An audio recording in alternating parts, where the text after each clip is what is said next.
So seventh place at A1. How'd you feel, with the result and moving into San Diego? Yeah, not bad. It was a pretty good start for me. Not my greatest performance, I would say, on the bike, and just how I've been riding in general the last few months going into the race. So it was definitely not my best riding, but maybe a little bit of the first round nerves caused that. And yeah, I'm feeling a lot better. Had 2 good days of practice this week and had a really good day on the last day of riding. So I'm feeling a lot more comfortable. The first race nerves are out of the system and ready to get it going here at San Diego. Great. And did you guys go back all the way east or did you stay out here for the week? Yeah, we actually stayed out here. So it's been nice. The weather here is so awesome, and yeah, I didn't really want to have to travel from East Coast to West Coast every weekend. So that just puts extra stress and tear on your body, and being able to stay here and stay relaxed and be in California, go to the beach, and yeah, it's awesome. So we stayed out here, got a couple days at the test track, and now we're back. Great. You get to use like the Yamaha tracks? Or? Yep, Yamaha test tracks, yeah. Nice. And there's been a ton of talk about your rear brake setup and all that. Is it more comfortable for you now? Is it like a constant progression? Is it just second nature? Yeah, it's definitely, I feel like, more muscle memory now than it used to be. I feel like before I'd have to think about it. Now I don't. So it's definitely a lot more comfortable. It's getting better and better. And like I said, like it's just easier the more time I put into it. It's more muscle memory. It's more just normal. So the more time I put into it, the better I get. And this year compared to last year is a huge difference compared to that. And is there any spots you think it's a deterrent, or even like a right-hand start is a little help for you? Or? Yeah, for sure. This weekend I smile when I look at the track map. When I see a right-hand start, I can put my foot out and still be braking. So I'm always down for a right-hand start, which we got this weekend. So I look forward to that. And that's just one of the many benefits it has sometimes. Sometimes it's a negative as well. I feel like it's a little bit easier indoors than outdoors, but yeah, for those scenarios like that, I feel like that's definitely an advantage for me. Is there any spot where it gives you trouble, like in the whoops? Well, or something I mean, like that, sometimes before the whoops, you have to use the clutch and keep laying in the corner. You have to be a tall gear. You have to get on the clutch. Like, it's a lot of work to, either like a big 3-in where you have to fan the clutch, but also be braking on the entrance of the corner. I feel like on Supercross, I've set my bike up with a little bit more engine brake, so I can roll a little bit more and not have to use my brake and can just more focus on the clutch. But yeah, there's certain tracks, certain rhythms, certain sections where it's like, yeah, the corners, it's a lot I've got going on. I'm using 3 levers at once in a corner, so it's that's the downside of it. It's definitely a lot with the bars and just all that, but it has its positives too. So if you're using one or the other, it's fine, but when you have to use both, that's where it struggles. Yeah, it's kind of hard. And you're using 2 out of your 5 fingers, and so I'm holding with a thumb, my ring finger and pinky finger on the bar at one point. So yeah, when I have to use both, it's a little bit tougher than just using one. Okay. And then long term, like, you think you're permanently gonna have to use the handbrake, or? Yeah, I think so. I mean, the progression with the foot is, the feeling hasn't come back, which is the main problem. A lot of the movement and strength has starting to come back now. A year later, I guess they gave me a healing process of 3 years, so I'm not at that point yet. But as of right now, I'm pretty focused on just accepting that that's how it's going to be for the rest of my life, and that's just how it's got to be. Yeah. So have you gotten any nerve feeling back at all, or is it not so much feeling? No. Like, I still really can't feel around the top or bottom of my foot. The strength and movement, like when I first was injured, or even last year, I couldn't really pick my foot up that much, and now I can. So that stuff is starting to come back. Just the mobility side of it and the strength of it. But the feeling still feels like it stayed the same since I've been injured. Great. And how like your off-season prep for this year versus the previous year? Any differences? Oh yeah, lots of differences. Last year was a lot of just developing the handbrake and figuring it out and how it works. And the suspension was kind of just, I found a decent setting and I just wanted to stick with it because I was doing so much development on the brake side of things. And this year we switched suspension and we did a lot of testing. The handbrake was already kind of like, it was a dial system. I didn't have to do any more research and development on it. So I was able to just put a lot of time on the bike and a lot of testing and getting the bike how I wanted it, and actually just be grinding laps and motos and not so much learning something new, which I feel like that's made me a lot more prepared, of course, for this year. Great. And just one last, has anybody come to you like, to kind of get the rear brake set up, some other injured people? Yeah, for sure. I've had a good amount of Instagram DMs. I've had people in wheelchairs who've hit me up and asked what the system is, and I've kind of talked them through it, how they can get it, and yeah, it's been awesome to be able to give back. It's crazy to think that you have an injury, you feel like you're the only one, but there's many more out there that have gone through the same thing or have something similar. So I've definitely had to I've definitely been able to help a lot of people in that aspect. So it's cool. Super. How long are you new to the team? I forget how long you've been on the team. Yeah, I filled in for outdoors last year, and then I've been. So it hasn't been almost a full year I've been on the team. Yeah. Okay. And where'd you do like your off-season boot camp, like when you did your prep work? We did the off season in Southern California, in Temecula area. We got to ride the Yamaha test track and Paula and all that stuff, and riding with the team with Dylan and Bradley Taft, our trainer, and he's the team manager. So Okay. I think we had a really good off season. Okay. And the whole team trains together, is what it sounded like? Yep. Yeah, the whole team trains together. We have a good group of guys, I would say. Okay. And how's like the prep for this season different than last? Feeling better? Did you do anything different for the new season? Obviously on the team's a bit different. Yeah, just being on the team, it's been nice. Just having people to ride with. Last year I didn't really ride with too many people. It was like kind of trying to hop in with people that I could, and then most days I would just ride by myself. So having somebody like Dylan to push me every day, and and just having like the suspension testing we've had, I've never really had that before, so that's been nice. And it's been a big change for me, but I feel like we've done a lot of work this off season, and I'm ready to show it. Okay. And you made the main in Anaheim. Yep. First one, or how many have you made? I made a good amount of them last year. I think I just missed one, maybe East West Showdown, but I made the main last weekend. It wasn't my best riding, but happy with the result, knowing that it wasn't my best riding and I still got 14th. So I think there's a lot to build off of, and definitely more to come for sure. Okay. And how have you looked at the track much? How you feel about this weekend? Yeah, track looks good. It looks a little bit more peaky than Anaheim did. Anaheim, I feel like, was a little bit more mellow than I feel like it normally is. So I'm excited for this weekend. It looks peaky and should be fun. Hello everyone, it's Stefan Rubini here, racing for Gizmo Racing Yamaha.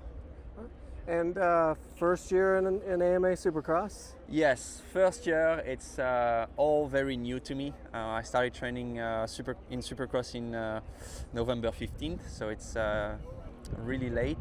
But yeah, I mean, when you gotta go, you gotta go. You know, I think it was a great opportunity for me to start at some point doing Supercross. So here I am.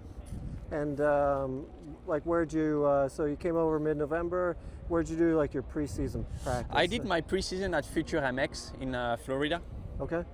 And it's been great so far. I'm staying with Justin Starling, so he's been helping me a lot for the bike and advices and stuff. So it's been really helpful. Okay. And is the team trained there, or it's just you all can kind of do just what you myself? want? Just myself. I know Freddie and Keegan are training at Club MX, but in Future MX it's just myself, and I think Valentin Guillot is also coming once a while. Okay.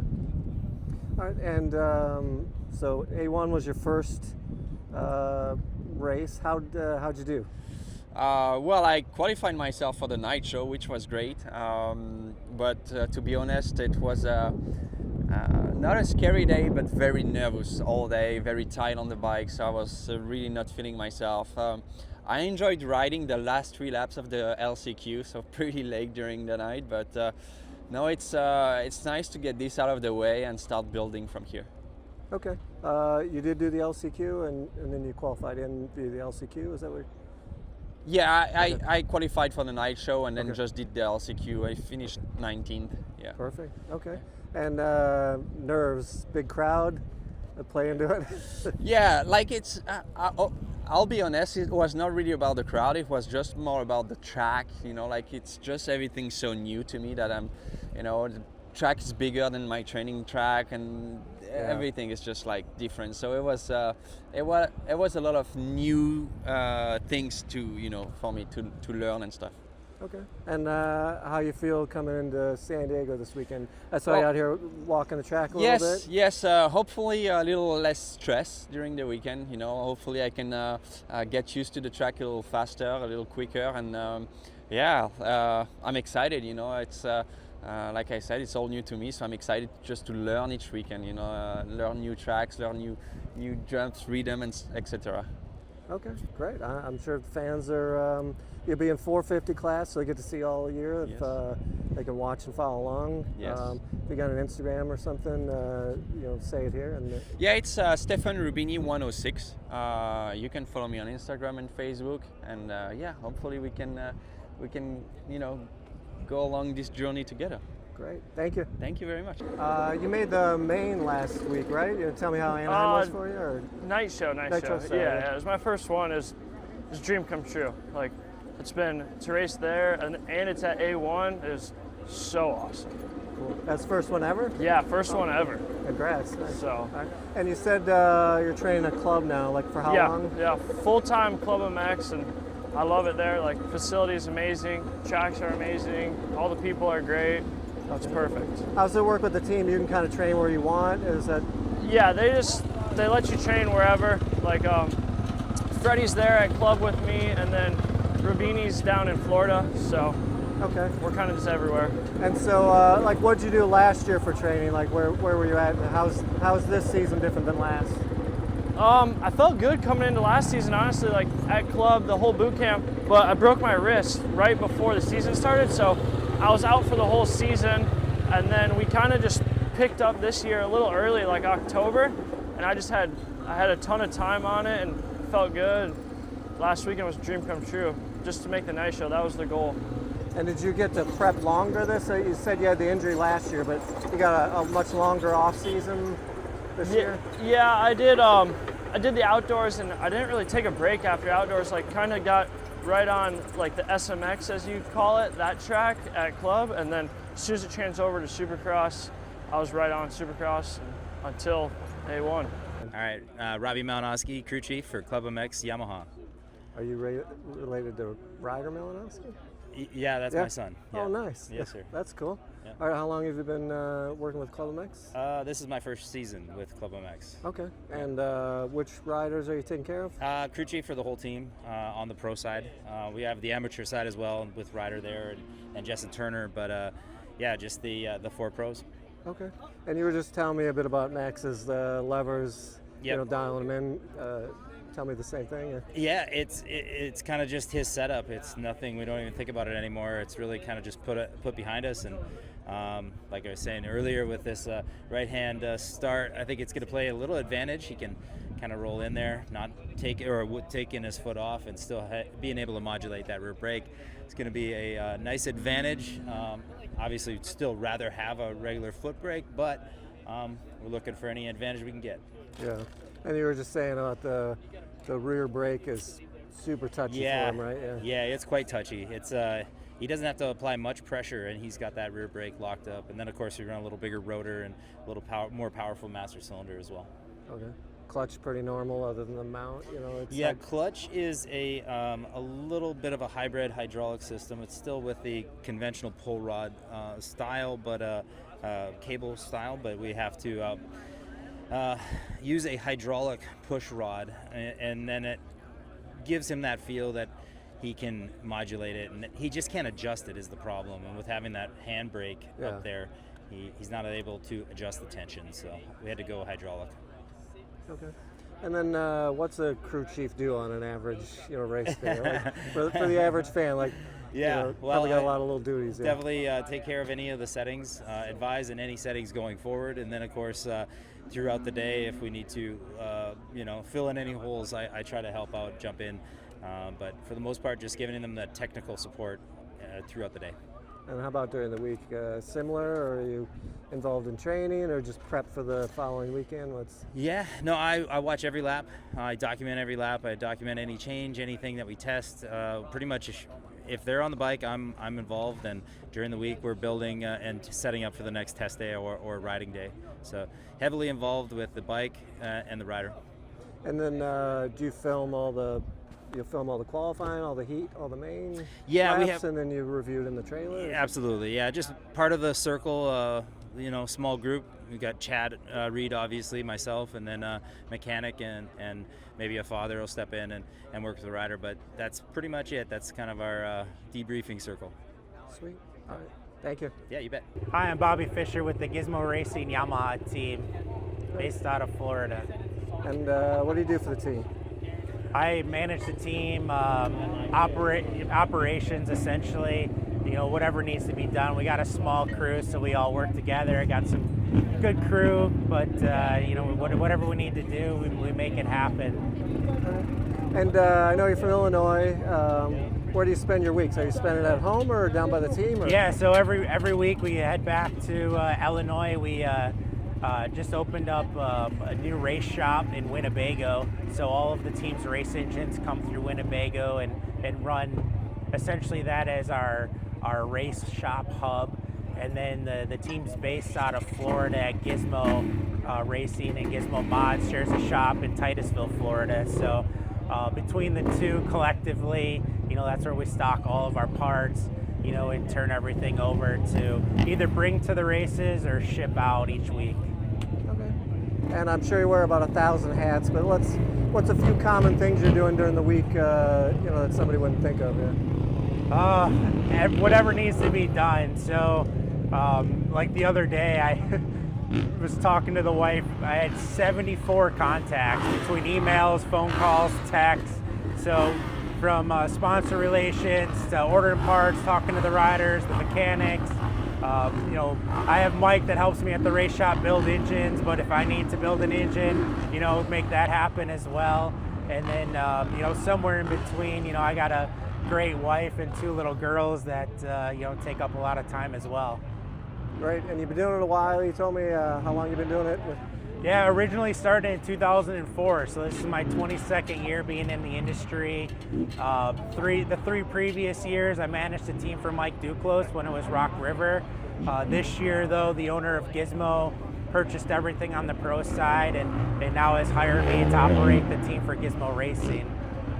Great. And who's all on the team this year to wrap us up? We have Freddie Noren and Stefan Rubini in the 450 class. And then 250 West, we have Keegan Rowley. And then come East Coast, we'll have Valentin Guillaude, Bryce Shelley, Patrick Murphy, and CJ Bernard. So 4 250 East guys.